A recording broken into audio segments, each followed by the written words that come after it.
Hello, DCC folks, and welcome to the Scrivenery. I am Ed Stanek, and this is Trevor Stamper, How you doing, everybody? and we're here to talk to you about third-party publishing for Goodman Games.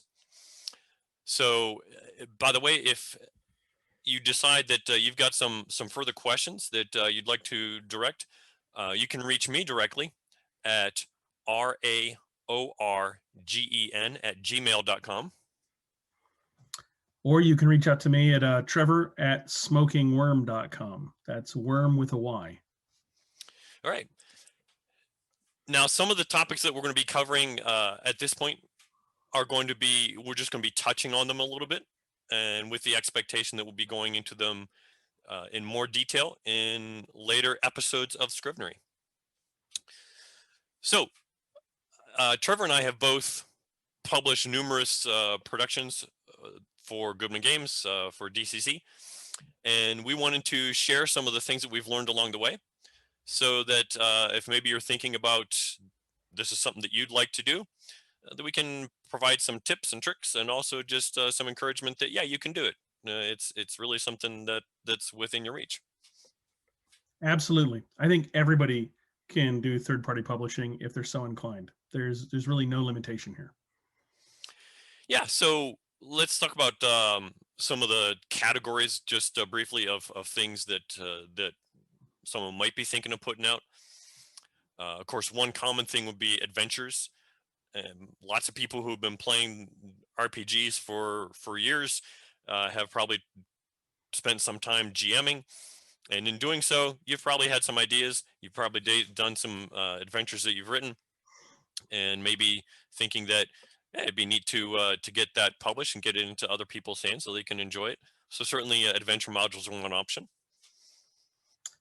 Absolutely. And beyond adventure modules, there's always rules variants. And so we've seen plenty of these in DCC, whether it's Too Worm, Too Furious, or Transylvania, or Crawl Thulu, or something like that. There's a lot of rules variants out there.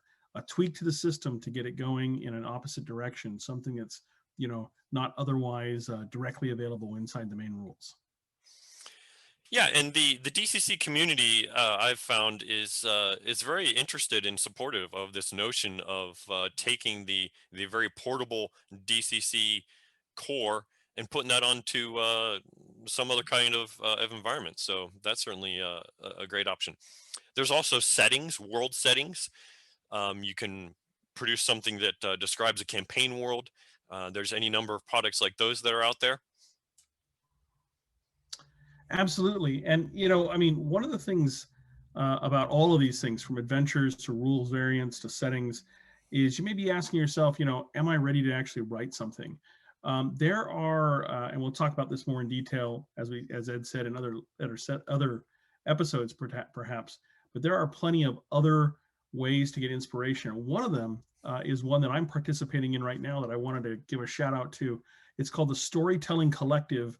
You can go to storytellingcollective.com, and as a matter of fact, this is the second go around, I believe, for them. No, the eighth. They told me they actually coach you through a 3,500 word introductory adventure. And now I've written adventures and I've written plenty of supplemental material for DCC as a third-party publisher, but I thought it would be really cool to sit down and go through their month-long process myself, even though I'm pretty established at writing, and see exactly what kind of tips and tricks they've got.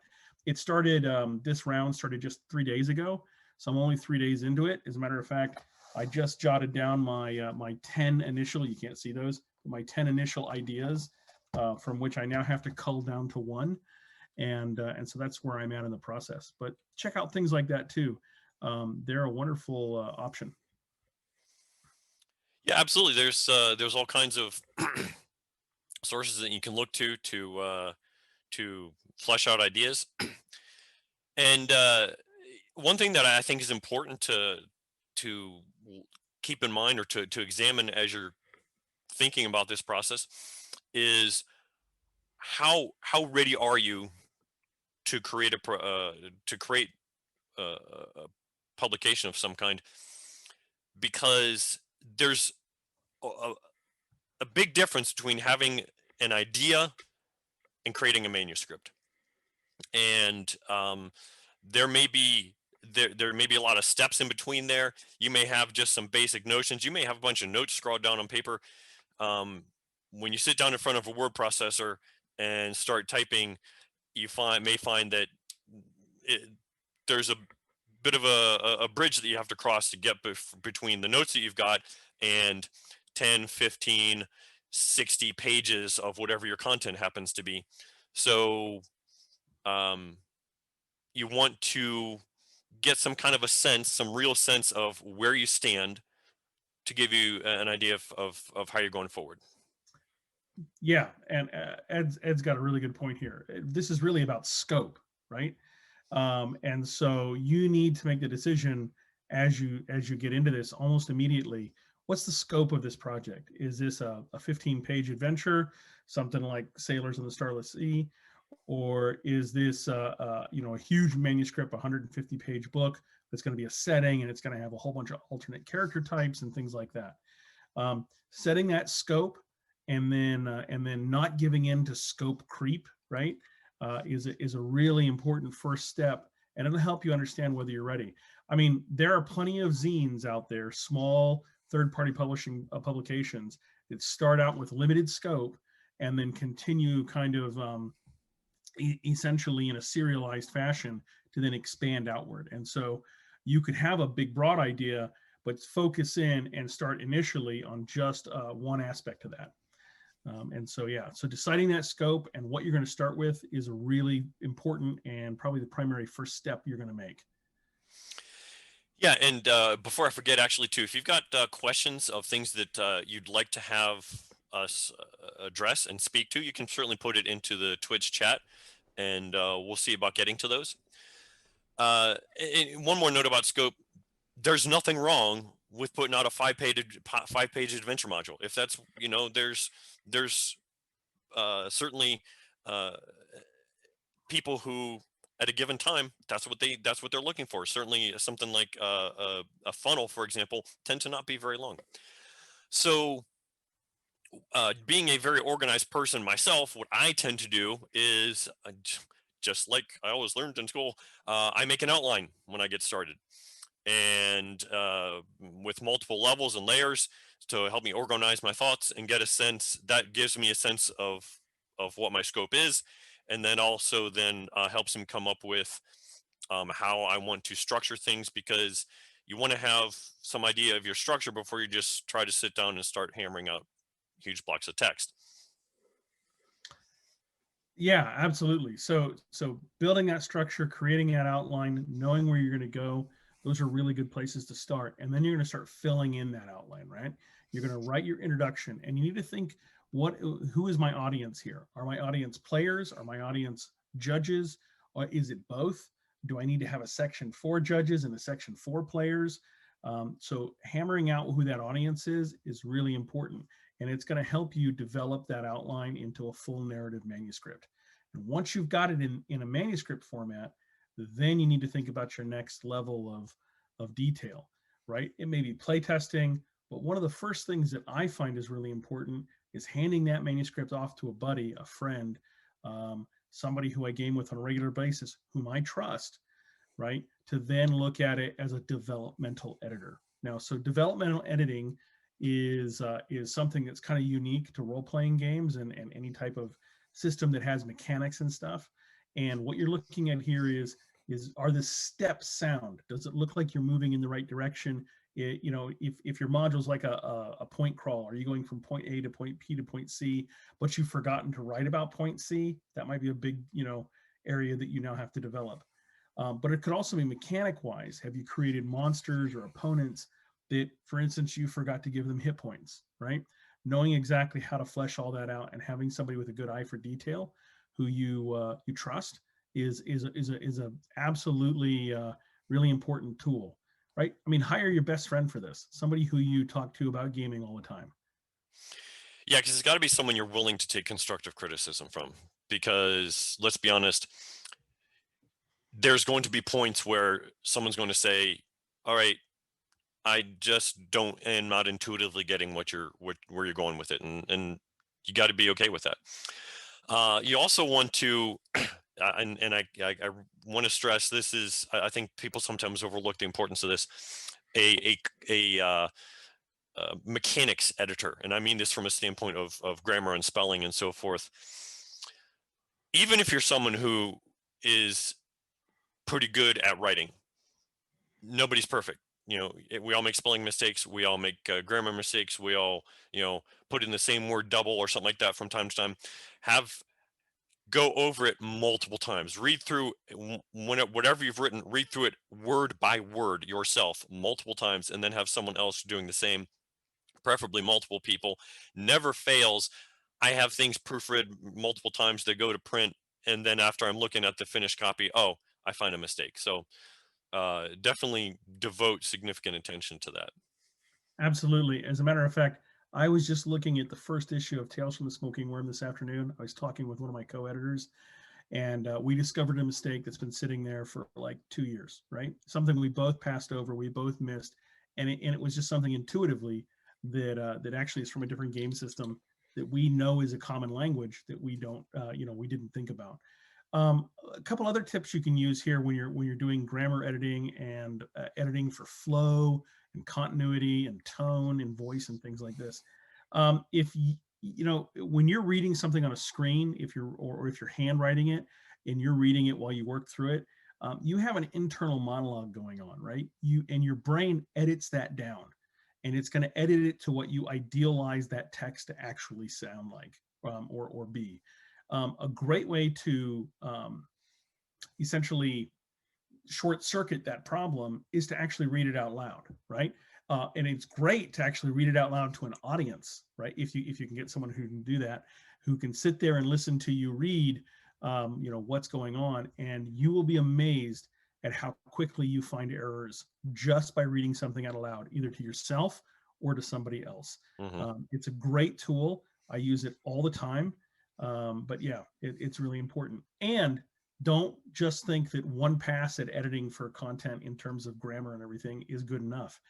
The drafts of manuscripts that I work on sometimes go 6-7 drafts, but those editing drafts are the last half or more. Usually we've nailed the developmental stuff pretty early.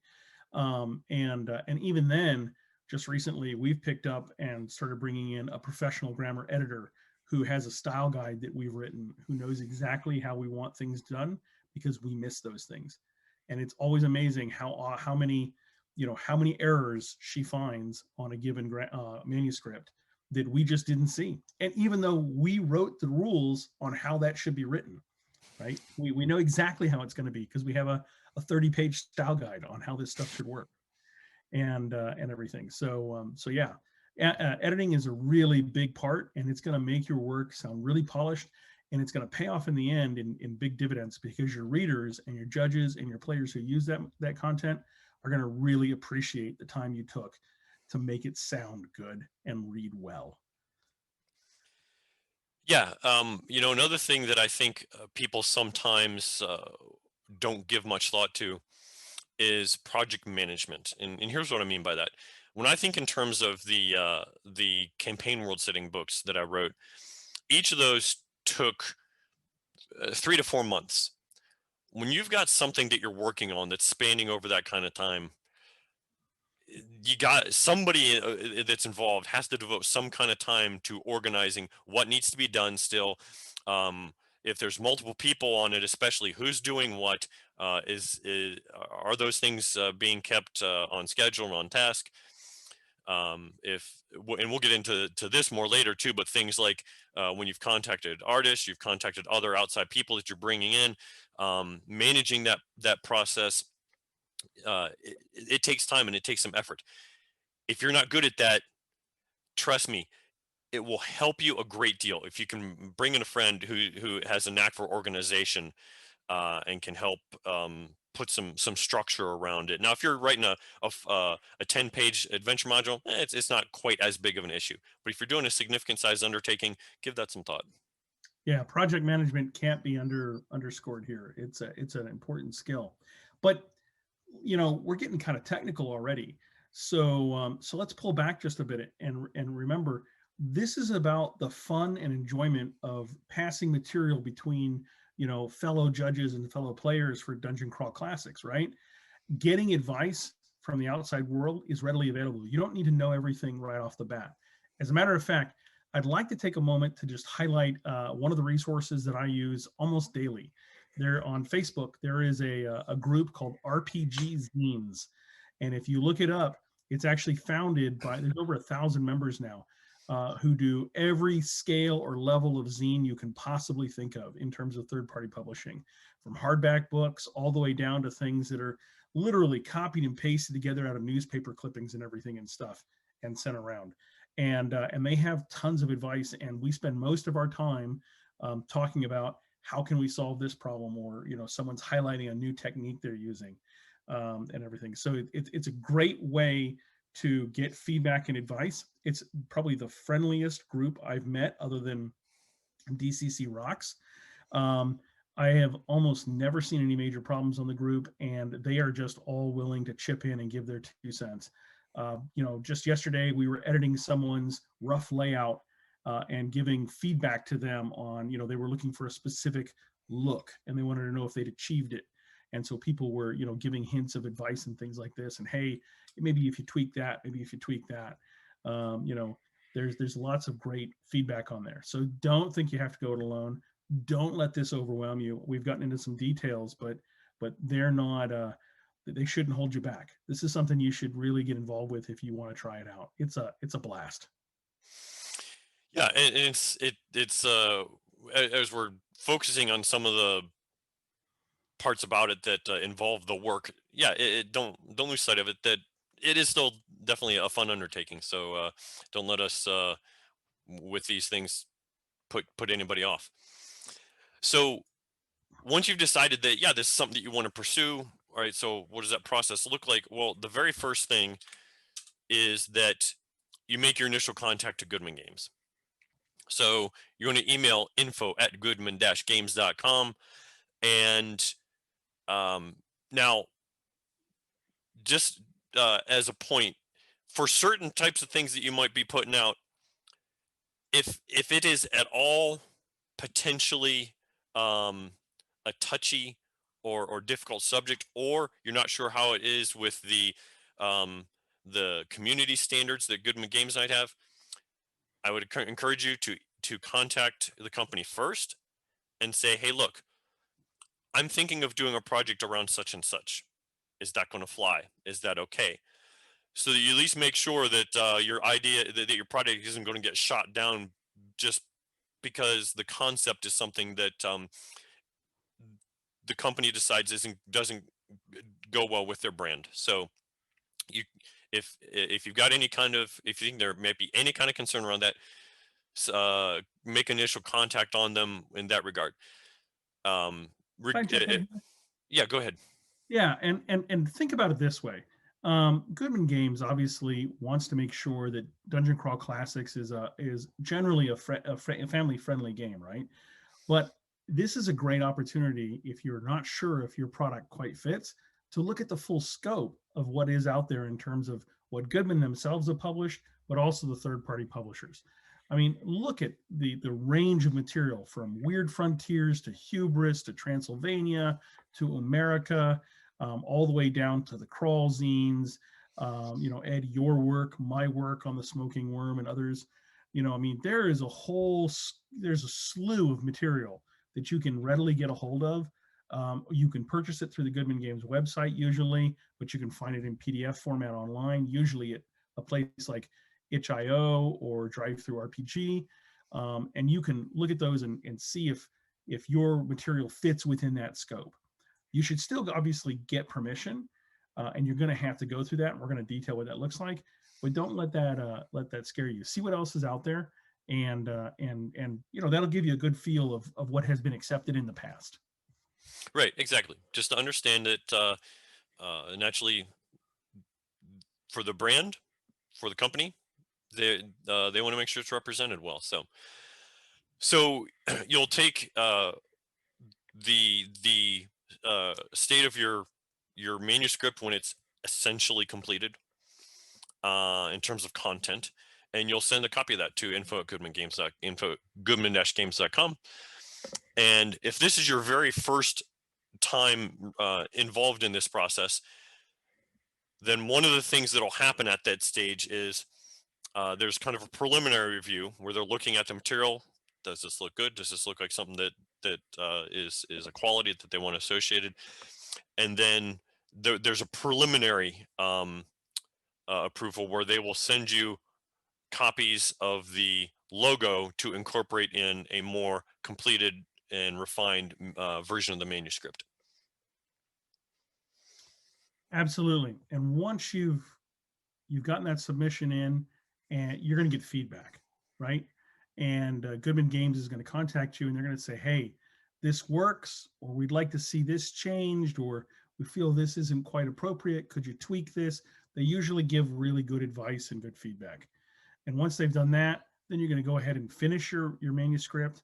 If you're going to add in art or maps or all the other additional ancillary things that you think really need to go into your product to get it to its final form, and then you're going to submit for final approval, right? And this is where Goodman is going to look at your product as a whole. They're going to look at where you've placed their logos and their statements and stuff. They're going to make sure that you have, for instance, the open gaming license in there. They're not going to check to make sure it's absolutely correct, right? That's your job. So you need to look into that as well.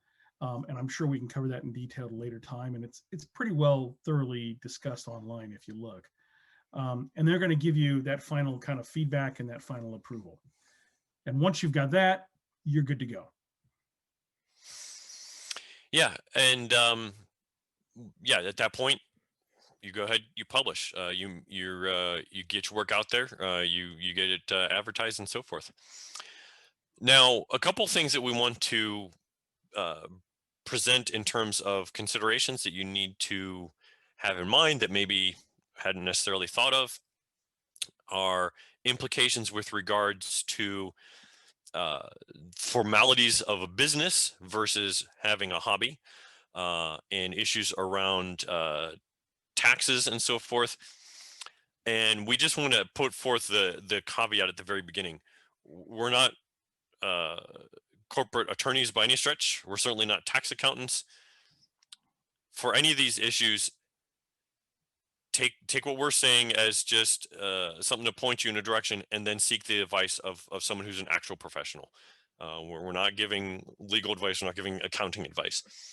That being said, you may want to consider if this is something that you're going to actually be, well, for one thing, determine, am I going to seek to make a profit off of this, or am I putting something out for free?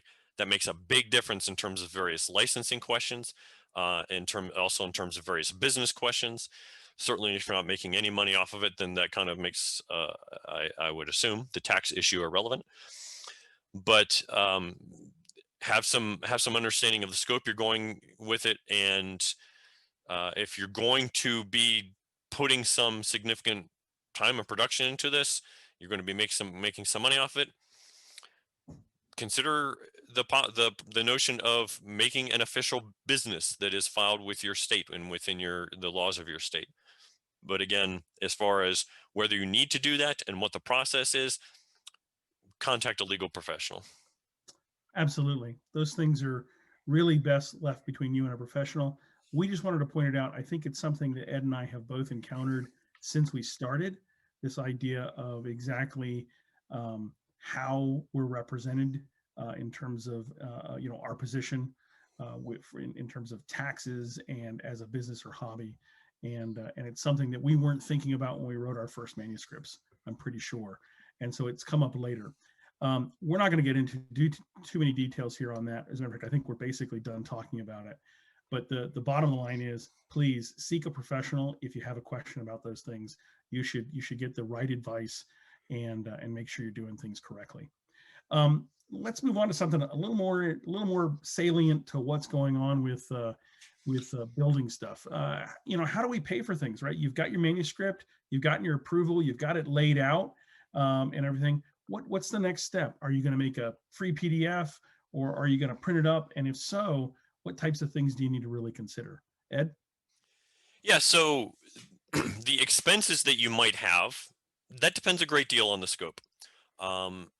You could, if all you're doing, for example, is you're putting together a basic adventure module, and you may potentially put some kind of public domain graphic on the front, you may have no expenses really. If all you're doing is having it available for electronic consumption as opposed to print, then maybe you don't have any. But for example, if you want to bring in artwork, well, there's the potential of maybe finding existing artwork out there and licensing. There are sites that have artwork that you can purchase um, limited licenses for through that site. You may commission something to be done. You may have someone professionally do design and layout, typesetting, and that kind of stuff if you don't want to bother with that sort of thing. You may have additional writers who write parts of it. I've done that with some of my things that I've published. So these are all things that you may not have thought about going into, that can, in some cases, involve a significant amount of outlay. And some of them, may price you out, or may be priced out of your budget. I've contacted artists at times that I didn't begrudge them at all the price that they were quoting me, but there was absolutely no way that I could support that with the budget of what I'm doing. But just putting this out to consider that you may not necessarily be thinking in terms of having to spend money to do it. Maybe you won't, but there are certainly some things that uh, could be a factor that you may have to have an expense in. So there's a couple ways you could fund those expenses if they exist, right? The first is you could just pony up the cash yourself, right? You could pay for it all on your own. You could fund the entire endeavor, and go ahead and get it out there and see what happens. You may or may not recoup your expenses. Um, so going alone is certainly a tried and true method. If you think you can afford it, why not? But there are other things too, right? I mean, you could always do something else. Yeah, so you can seek, I guess, for lack of a better word, when you come down to it, would be an investment from people that you know, friends and family, and so forth. Whether it's borrowing money, whether it's having someone just you come to an arrangement with someone that, hey, if you kick in so much on this project, then I'll give you so much in return once it's being produced. And then certainly there are also mechanisms, crowdfunding, and I know that Trevor has done this, and so I'll let him to speak to the details of what that process looks like. Sure. So crowdfunding, when we talk about that, we're looking at authorized crowdfunding, websites and everything, things like Indiegogo or Kickstarter. Now, I've never used Indiegogo myself. I have funded a couple things on it, but I just completed last week my fourth Kickstarter for Tales of the Smoking Worm, the kind of catch-all bag of articles publication that I produce. And I can give you some ins and outs on how Kickstarter works. There's a couple things you're going to need to know before you get into the Kickstarter system. First of all, you have to create an account. That should be pretty self-explanatory. And I really recommend that you take the time to read Kickstarter's introductory material. It can be long. Sometimes it seems a little tedious, but it's really actually worth it. And they have a number of side areas that you can get into that talk about how you can best promote yourself and best present yourself to the public. Those are totally worth reading. In the nuts and bolts type of fashion, you're going to need to create or craft a story for yourself, right? And they call this the story on Kickstarter. What is it that you're trying to accomplish? What artistic endeavor is it you're trying to do? And this is kind of the heart and soul of your Kickstarter campaign, right? For me, when I fund an issue of Tales from the Smoking Worm, that's the heart and soul, right? I'm actually usually giving a reward of a limited edition version of the issue, on the idea that I'll publish a standard edition later. And the Kickstarter is really designed to fund all of the expenses I need to get into that, to get that standard edition out the door. Although it may come sometimes months and months after I've produced the limited edition. Kickstarter provides rewards. Many of you probably are pretty familiar with that aspect of Kickstarter. You've backed Kickstarters yourself and you get something in exchange, right? And so, but that isn't the shouldn't be the end all be all of what's going on in Kickstarter. It's really there to help fund that creative endeavor. So this includes things like getting artists, right, and paying for art, hiring professional design layout teams if you need them or a person, um, paying your additional contributors, right, printing your actual materials and stuff, printing ancillary materials. Like for instance, one of the things that I print often are these little luck token coins that we use in DCC Lankmar and everything. And so there's lots of other things that you can produce on Kickstarter with those funds and everything. And that should be pretty clearly laid out in your story. This is what you're doing. This is why you're doing it. This is who you are. There are some other areas of Kickstarter that the public never really gets to see. Behind all of that is a detailed linkage between Kickstarter and one of your bank accounts. And so you need to be able to understand that Kickstarter is going to collect money for you if your campaign funds successfully. And then they're going to take a percentage. It's between 8 and 10% usually. And they're going to take that as their overriding fee. They're a corporation. They're a company that seeks to make money. And so they do, take a little bit off the top.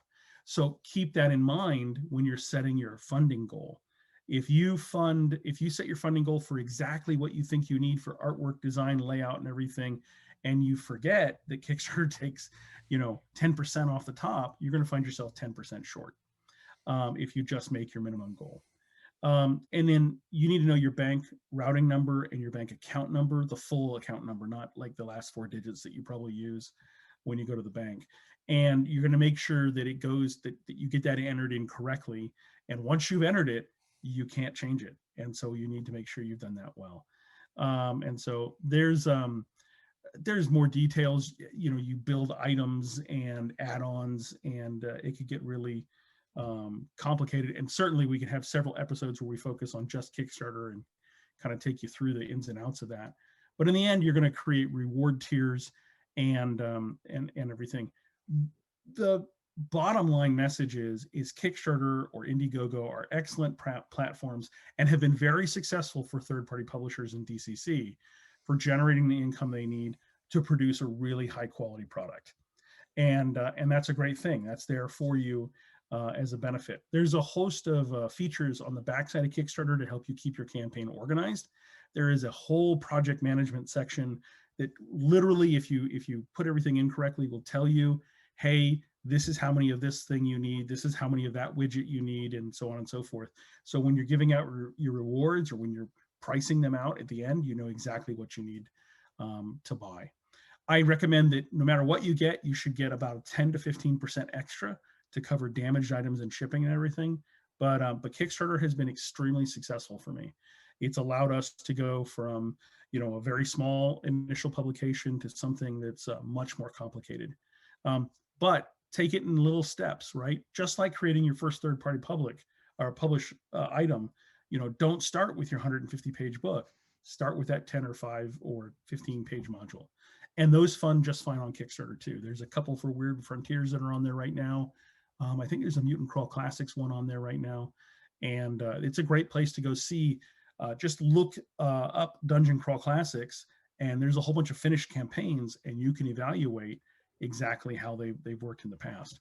So it's a really good resource to look at. Yeah, and one of the things that as an approach that you may consider using with Kickstarter would be, if you produce because it's there to pay for, again, the expenses associated with it. If you're doing the writing of the content, then your expenses are going to come in terms of either artwork or design and layout and so forth. And so what you may do is you may get your manuscript written, so you've got your content, and that part may take you months, so that when you actually go into the Kickstarter, you don't really have so much the concern of, am I going to have this completed within the time frame? The Kickstarter is there for you to go from a bunch of text to something that's a polished, published material and the expenses that go along with that. One thing that that occurred to me that I did want to make a point of, and that's the cost of artwork. Um, if you're not an artist, maybe this doesn't, because and I only say this because I've seen this come up. Maybe this doesn't occur to you, the time that goes into producing good quality art. It's worth the money for the time. And I just say this because I've seen cases, and if you talk to any artist, they will tell you there are people who try to tell them that they should do art for free, that they should, hey, why don't you do this for the exposure? Well, exposure doesn't pay my bills. And if you think that your product is going to give them the exposure that's going to catapult their career into the stratosphere that they've never seen before, then um, I would ask you to reconsider your self-evaluation there. Um, so now, mind you, as I said before, there may be, that's not to say you're going to be able to afford any artist. There are going to be some that are going to be priced out of your price range, and that's just how it is. That's fine. One of the coolest artists that I've found, I'd love to be able to hire her on my project. She's just not within my scope, but her work is amazing. But understand, and as you see some of these uh, uh, avenues out there where some of this stuff is discussed. For example, there's a Facebook group called D&D Fantasy Art, where as you just monitor that for a while, you'll get a sense of, all right, what's a reasonable rate? What are people tending to charge? And we'll have a whole point, not in this episode, but we'll take a deep dive into artwork, finding it, incorporating it into your work, and so forth. We'll get into that in more detail, but I just wanted to emphasize, don't try to mess with artists and feel like their work isn't worth the cost. It is, just as yours will be. Absolutely. So, I mean, make sure you pay your artists. They really are worth your time and investment. And some people have good art skills themselves. So, for instance, Aeon, Ancient Greece Volume 1, which is a DCC Kickstarter that is all about ancient Greece. It recently funded, and as a matter of fact, not only did it fund only a couple weeks ago, I actually got my copy of Aeon in the mail today. And so they had that manuscript completely finished. They had the entire zine laid out, and the gentleman who wrote it actually did the artwork for it. So Nice. he's an all-in-one package, right? And that's actually pretty rare. Don't be ashamed to want to reach out and find somebody who can do a map for you, who can do artwork for you and stuff. I guarantee you, Goodman Games does exactly that, Mm-hmm. and everything. And just respect the artists. Absolutely. Mm-hmm. So crowdfunding is one way to go. Having that manuscript completed before you start is certainly one approach. Probably, I think, the best approach, especially for your first Kickstarter. You can kickstart with very little, under just a concept, and sometimes that concept can sell, and you actually fund a Kickstarter, but you should be upfront about I haven't completed the work yet. And everything. Just one of the things that's really important about Kickstarter is to be authentic, to be accurate in your statements, and to be truthful. And it's going to take you a long way. Um, you know, Crowdfunding and everything, and paying for all this stuff, that can be complicated. And again, that's a great place for that RPG Zine Facebook group. Those people, we talk about this kind of stuff all the time.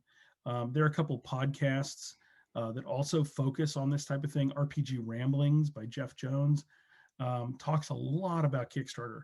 So, those are a couple of resources that are out there for you right now.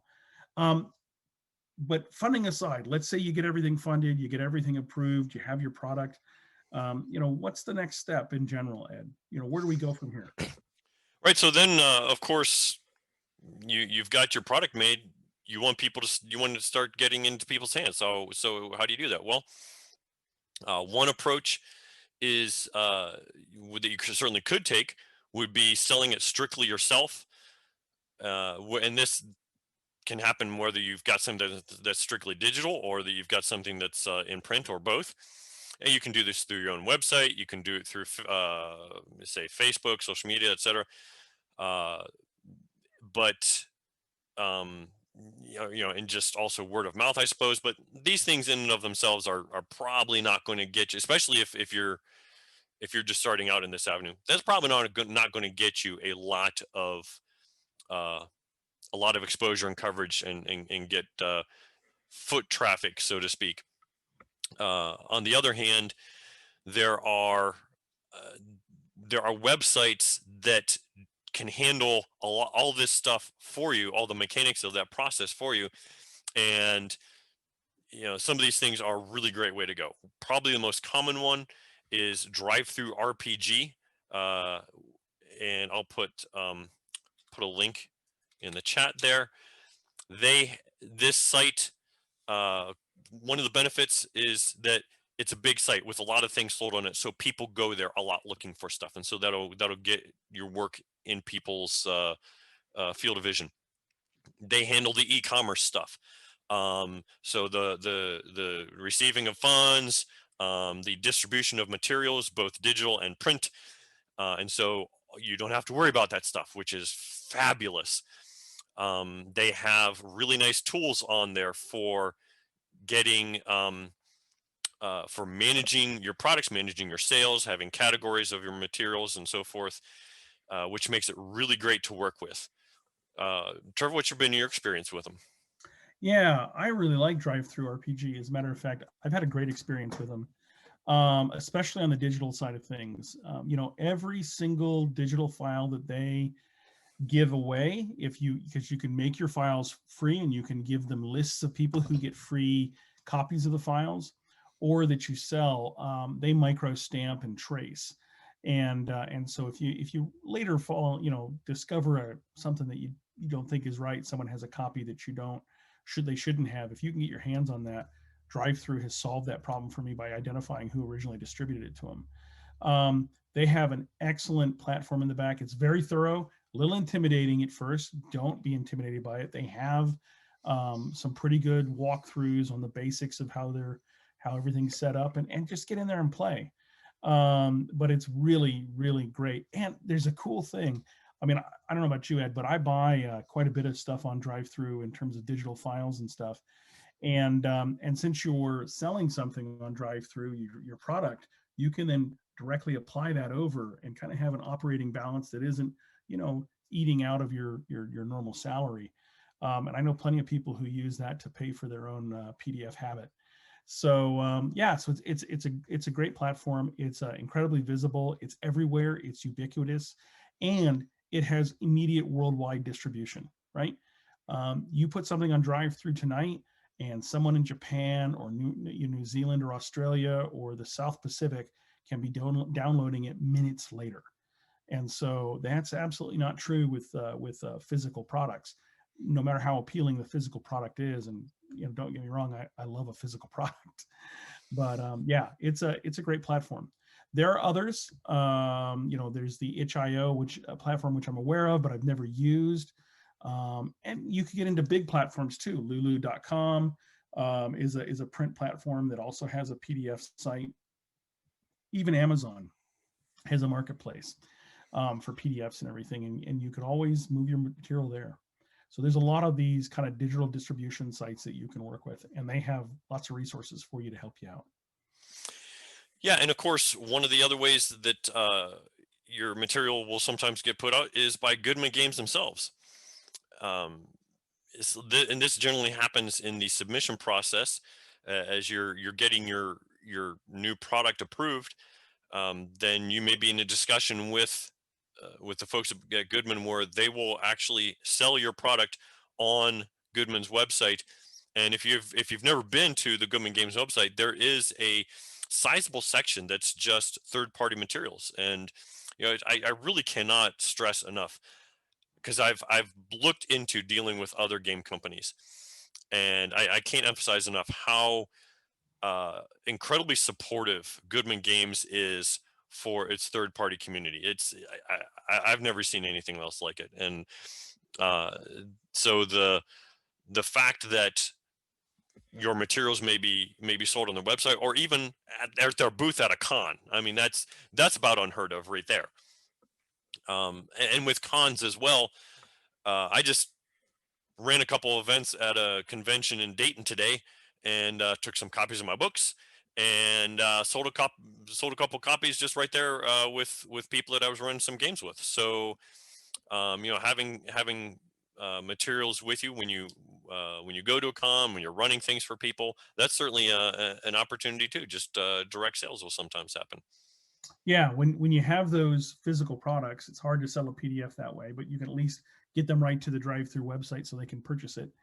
When you have those physical products with you, you can always, if someone wants it, happen to sell it. That'd be great. It's a nice way to hand over something and get to know who your audience is, because these are the folks that are supporting you in your creative endeavors. So it's a great relationship to build.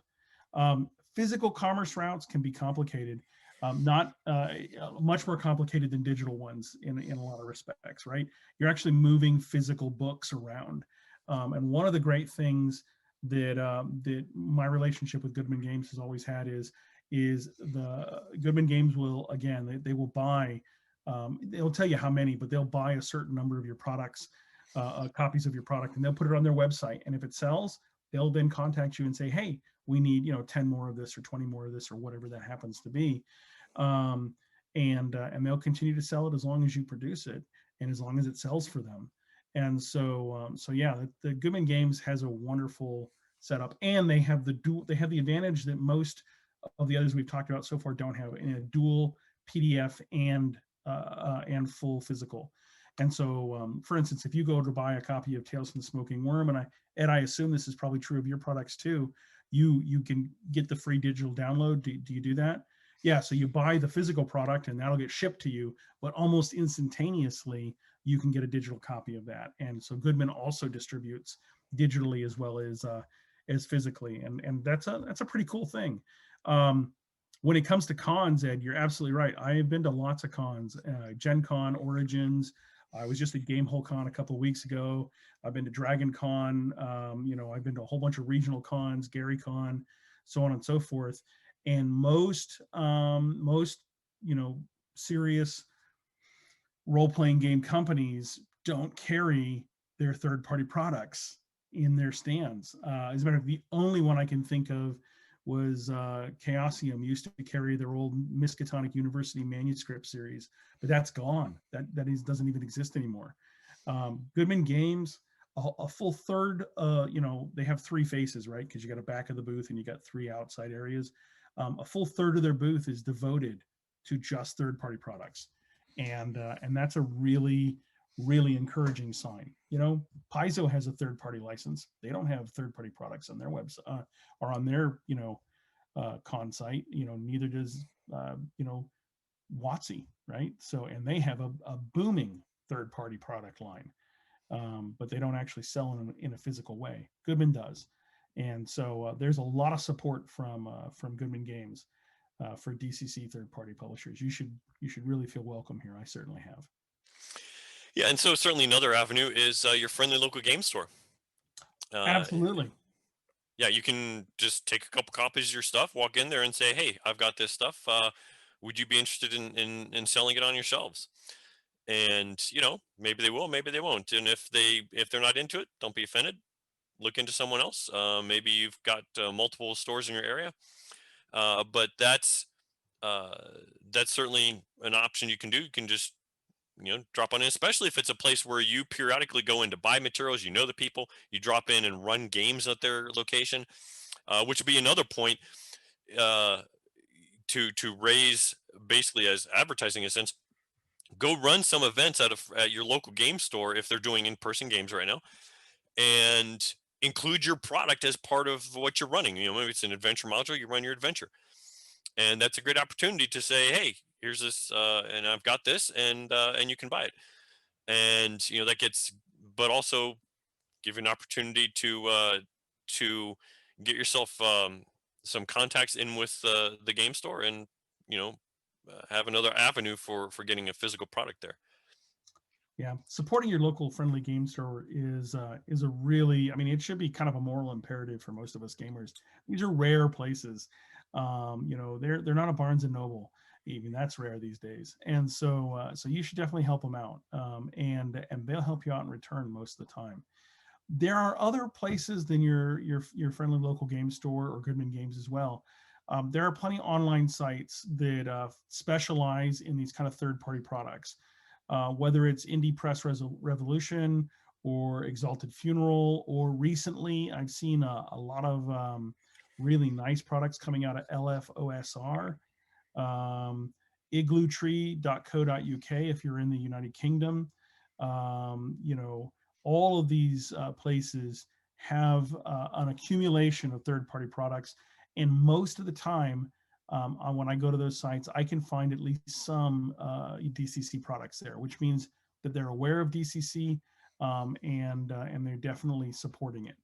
And so those are people you can contact and try and get your product out there into distribution through those kind of low volume distributors. Hmm. Right? And they have their own audiences, and that's kind of an important thing to think about. Now that I touch on it, Goodman Games has an audience that come to their website and buy religiously, right? You know, Exalted Funeral has their own audience, and they're not the same. And so, if you're trying to maximize your potential, you know, in terms of getting your product out there, getting your ideas in the hands of other people, somebody who might love it and play with it for the rest of their lives, finding those different circles and understanding why they're different and how they're different, really good thing to do. And there's no, you know, it's an adventure. Right. There's certainly no manual on it. Yeah, and as I'd mentioned, just to retouch on one other point, running events at cons too, not only gets your product out there, but it also gets you, is an opportunity to convert other people to DCC. Because I certainly run into, almost every time when I run DCC at a con, most of the players are new, either completely new or fairly new to DCC, and this is your opportunity to get other people in on this game that we all love so much. So I think the last thing that we'll touch on in this episode is, what is a reasonable profit margin.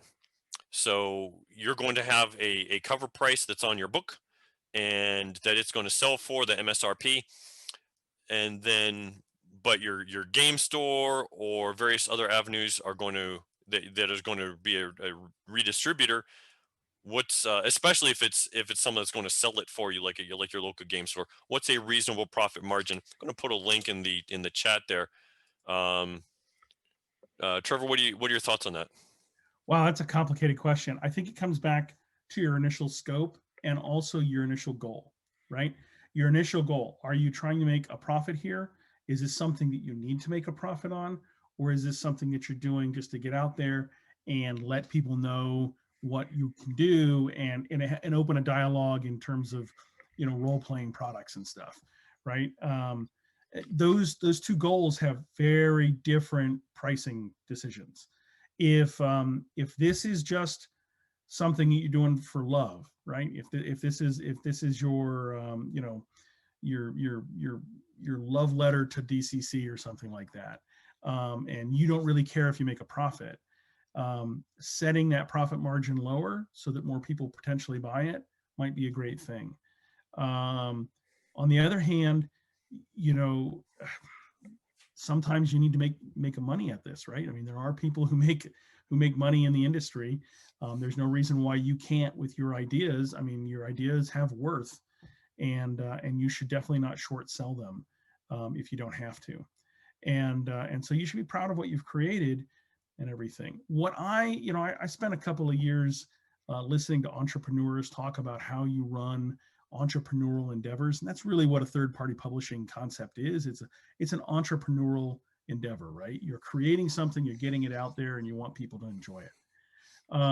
You know, in full-on retail, the kind of general rule of thumb is things should be priced about 5 times their cost to you. Now, cost to you includes artists and all your costs to create, and your costs to print, and your costs to distribute, right? So print, shipping, and everything and stuff like that. Many of us uncouple shipping and just make people pay shipping directly based on what it costs to ship to you, right? So for instance, I charged a different shipping amount inside the United States versus if it's going to Canada.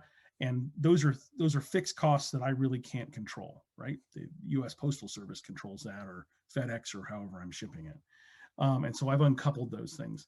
But otherwise, you look at it and you say, this is where you need some project management. You put together a spreadsheet or a simple balance sheet that says, hey, it cost me this much, and therefore this is a reasonable price based on that rule of thumb or everything. And then you kind of have to gauge what the audience looks at, is willing to pay. Goodman Games has $100 products, but they also have tons of art and parts to those products and spinner wheels and everything. I'm looking at you, Module 100. um, and and so those can be quite complicated, and they require a big investment. So yeah, I typically look at a final retail product as that it should be priced enough that I can sell it to the distributor and or your friendly local gaming store, so that they can make a profit too, and you get a little bit as well. And so that you have to understand that. And as a matter of fact, I think we have a pretty good YouTube video about that. Can we put that up somewhere? I put the link in the chat. Great. And so this was actually a YouTube video from a financial group that knows the ins and outs of the role-playing game industry, have run stores themselves and done the creative side, and produce their own products. They're financial planners and stuff. And they've got a 1-hour video you can watch that'll help you understand the relationships between retailers and distributors and wholesalers and everything, and then you as the product creator. I wholly recommend that you watch that, and they had great advice. So I follow that as well. Yeah. Yeah, and certainly I agree with the point that you need to realistically evaluate market value for your product, compare it with other things that are out there, and compare honestly in terms of amount of artwork and various other things that affect the quote unquote quality of a product. For the standpoint of, if you're going to take your book into a local game store and it'll reasonably sell at the cover price, a reasonable expectation is that they will probably pay you about 50% of cover price for it. So I personally have a spreadsheet where I have things like this tracked and make sure that I can at least cover my costs. If I'm doing something like walking it into a game store and they're going to pay me 50%, I'm at least covering my costs of it. So those are things that that you have to consider, get a good realistic assessment of what will it sell for. What are people paying for similar products. So in some future episodes that we're going to have coming up, dates not completely nailed down yet, but probably in the forthcoming weeks, we're going to get into a deep dive of how do you actually create a digital file that's going to go out for distribution. How do you create the material necessary for a print product? And that varies greatly depending on what kind of printing you're using. What's approach for finding artwork, for paying for artwork, for how much that costs, for incorporating it into your publication. What are the different places that you can go to find it? What does artwork licensing look like, et cetera, et cetera. And so look for future episodes where we get into some of these in more detail. And by all means, you can send us some questions, and we'll perhaps incorporate those into the material that we cover. Absolutely. And we're hoping to bring on some really good guests who know the ins and outs of some of these topics from their own perspective really well, so that we can help you understand some of these a little better. And as a matter of fact, every time I've met with someone about these types of things, I learned something too. So I think it's just as beneficial for Ed and I to meet with guests and everything, and talk about artists who really know their trade well, the Brad McDevitt's of the world and things like that, right? And so we're looking forward to talking to you going forward, and we hope you've been inspired to go out and build a third-party product. And I'm looking forward to supporting it in the future when it comes out. Yeah, absolutely. Have confidence that you can do it, and it's a great fun experience. And dive into it. You can get it done too, and have fun with it just like we have. All right. Well, you guys have a great night. Be safe. Yeah, enjoy the con.